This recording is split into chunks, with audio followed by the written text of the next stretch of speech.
po yung mas marami at mas dumami talaga, no? Paano ba natin makikita na nag-mature na nga nagapangan natin? Yan, pwede pong ganyan yung gawin nyo, no? Para this one, yan, thank you so much. At ito na po yung ating na-propagate coco cubes, no? Kapag halimbawa yan, nalagay nyo na, ang dali lang nito. Hello everyone! This is Sir Misunabi ni Dino Park Eco Garden and welcome back sa ating YouTube channel. And for today's video, propagation day tayo dito sa ating garden. Kaya naman meron tayong paparamihin na naman na halaman. Ano kaya yan?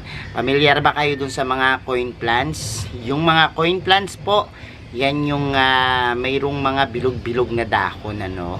At isang uri ng coin plants po yung ating ipopropagate ngayon. At ano kaya yan? Malalaman nyo sa ating pagbabalik. Kaya ako ready na kayo mga ka-MVP. Tutok lang po.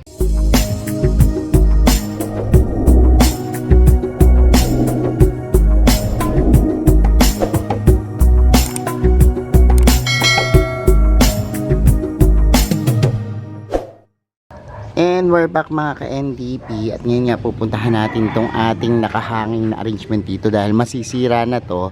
At the same time nagulat ako, nakakarating na dun sa pinakadulo yung ating halaman. Yan po yung tinutukoy kaninang halaman, yung Dischidia, na ovata. Yan yung kanyang pangalan, Dischidia ovata. Bilog-bilog po yung dahon niya, nakita nyo, At maituturing po yung isa sa mga coin plants. Napaka-matured na po nung aking mga Dischidia ovata dito. Although, nakita nyo, may mga iba rin akong Dischidia dyan. Yung mga million hearts.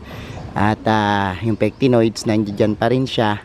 Pero this one po kasi, yung ating Dischidia na ovata, siya po yung mas marami at mas dumami talaga, paano ba natin makikita na nag-mature na nga itong ating mga Dischidia dito, Unang-una po tingnan niyo yung kanyang mga bulaklak, Ganyan po ang bulaklak ng mga Dischidia ovata, Yung ganyang itsura. May pagka-pink, orange, and yung pagbuka niya po hindi masyadong bukang-buka, nakaganyan lang po, Tapos makita nyo na sobrang dami na po niyang aerial roots, Isa po sa mga ituturing nating kamag-anak kapamilya nito na uri ng Dischidia na common lang ay yung manaog kairog, Pero ang kaibahan po kasi nito, yung kanya pong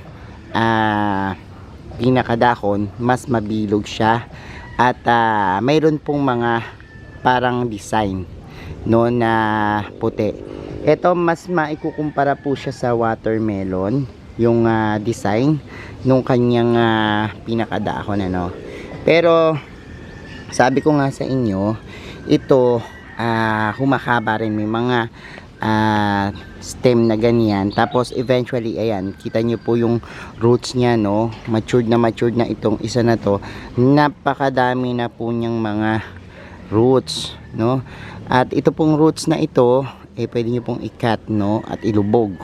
Sa pamagitan po ng cuttings, makakapagpadami tayo. Meron ditong mga ilan na pinagapangan ko nito. Katulad po nito. Yan, dito sa side na to, yan, pinagapangan natin.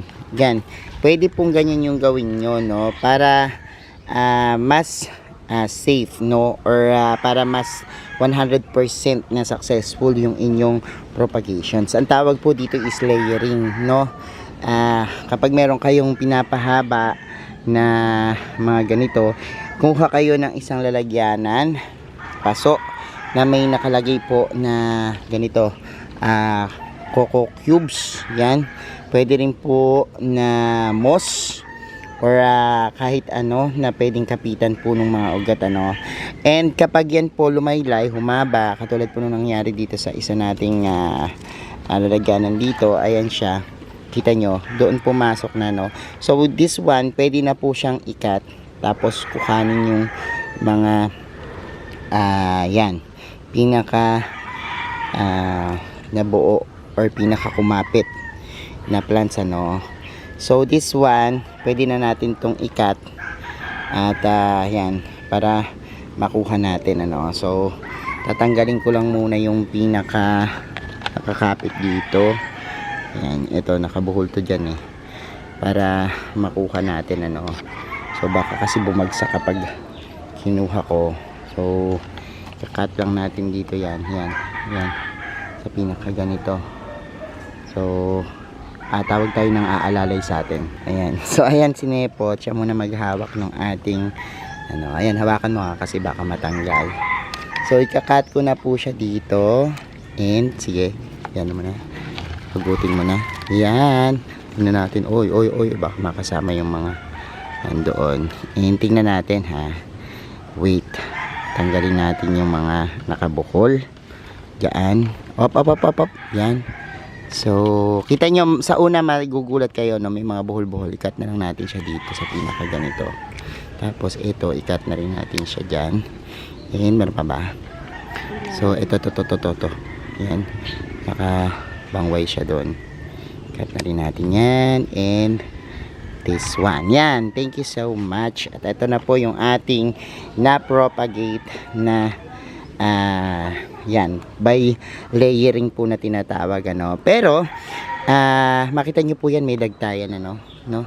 So, wag nyo hawakan yung dagta niyan. Ano. Hayaan nyo lang matuyo yan dyan. So, ngayon, maglalagay pa tayo dito ng, ayan, meron pa ako ditong isa. Actually, ito hindi pa kinakapitan. Ang gagawin ko ngayon, lagay muna natin to dito, no? Para tayo i-air layering uli natin siya. Diyan naman, ano, papatong natin itong mga nakasabit-sabit. Para, yan. So, ito, merong coco cubes tayo dito. Meron yung unang, gagamitin natin yan din. Maglalagay pa tayo ng extra, no, dito. So, para kapitan niya. Pero anyways, yan muna. Lagay muna natin dyan para dyan gumapang ngayon yung ibang. Ito kasi million of hearts yung mga nandito. O sige, para kahit alin sa kanila gumapang dyan, ano. Pero ayan, anyways, nakapagkat tayo. Ito pa, meron pa dito. Gumapang na rin dito yan, no. So makikita nyo, dito lang ako naglalagay, ano. Kaso ito medyo masisira na. Kaya kailangan ko ng palitan, no. Siguro, sa ibang araw, magsiset up ako ng panibagong ganito. Doon ko ilalagay kasi baka masira yung bumigay. Pero, maabot na hanggang doon, ano. Yung nakuha natin dito, ilalagay ko ngayon doon sa may landscaping natin, ano. Doon sa may harapan, doon natin paparamihin itong ating ovata naman, ano, na diskidia. So samahan nyo ako doon.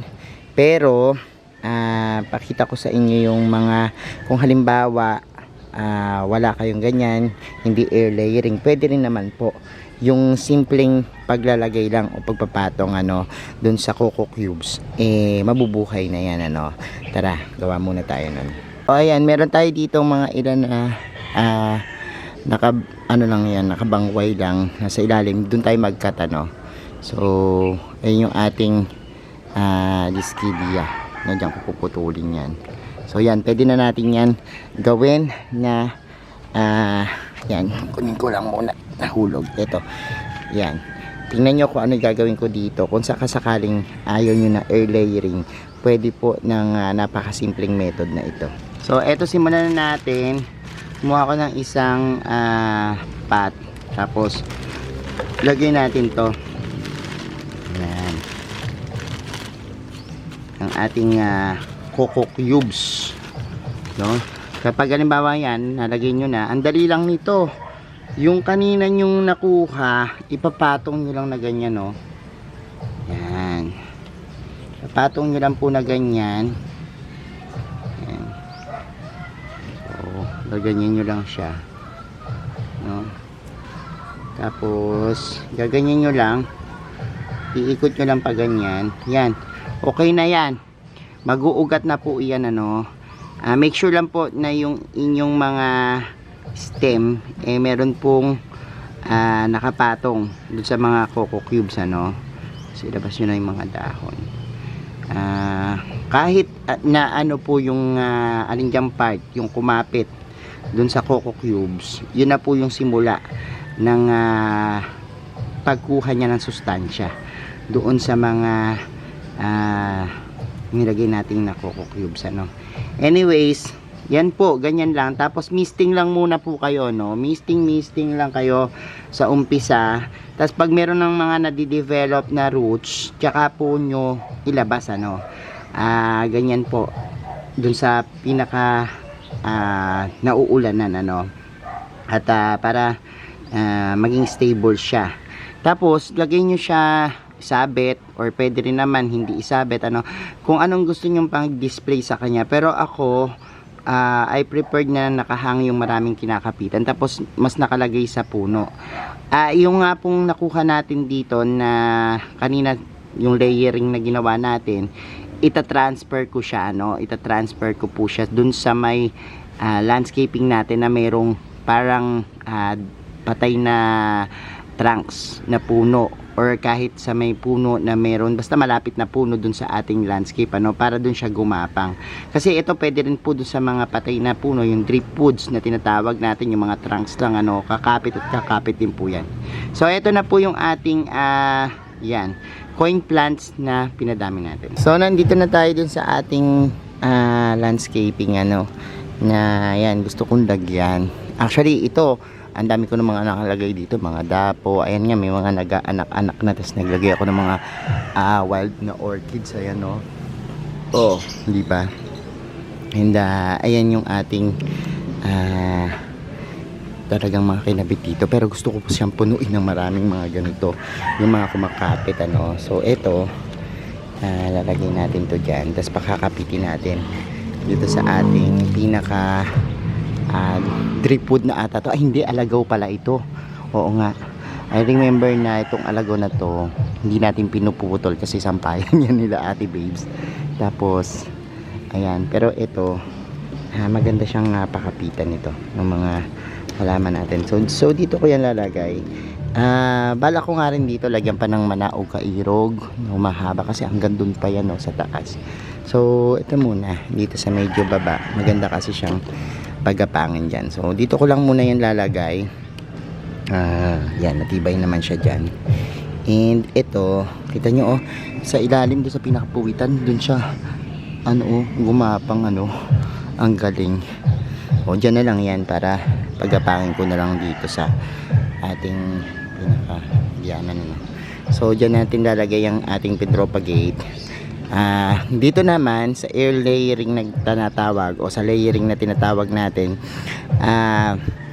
instead na mga coco cubes or paso yung gagapangan niya, dito siya mismo sa puno, sa may puno ng ating alagaw, dyan siya natin paggagapangin, no. So yan po yung ating coin plants, no. Maganda ang mga coin plants, alam niyo kung bakit, dahil po nagre-resemble nga po ito ng coins, no. So ang simbolismo niya, wealth, prosperity, kayamanan, ano. Kaya maganda po na mag-alaga rin ito, bukod sa madaling alagaan, kasi ito pababayaan mo lang naman siya, no. Okay na yan, dadami na rin yan, ano, basta meron lang siyang kakapitan, ano. Talagang makita mo na kung saan na yan punta ng punta. So ayan mga ka-MDP, napanood nyo na po yung ating pagpropagate ng ating Dischidia ovata, isang uri ng coin plants. And ayan, salamat po sa inyong panonood ngayong araw na ito. Thank you rin po sa lahat na nagla-like, nag-share at nagko-comment, ano. Kung interesado po kayo sa mga ganitong video, plants and gardening, at syempre yung pagpaparami ng halaman, ano, mag-subscribe na po kayo. Huwag niyong kalimutang i-hit yung notification bell para laging updated sa aming latest uploads. Pati po sa iba't iba nating social media accounts, sa ating TikTok, Instagram, Facebook pages. Search lang po Hermes Unaho or Mini Dino Park Eco Garden. Makikita nyo na yan. Salamat ng maraming mga ka-MDP. And this is Hermes Unaho, nagsasabi sa inyo ng happy planting. Bye-bye!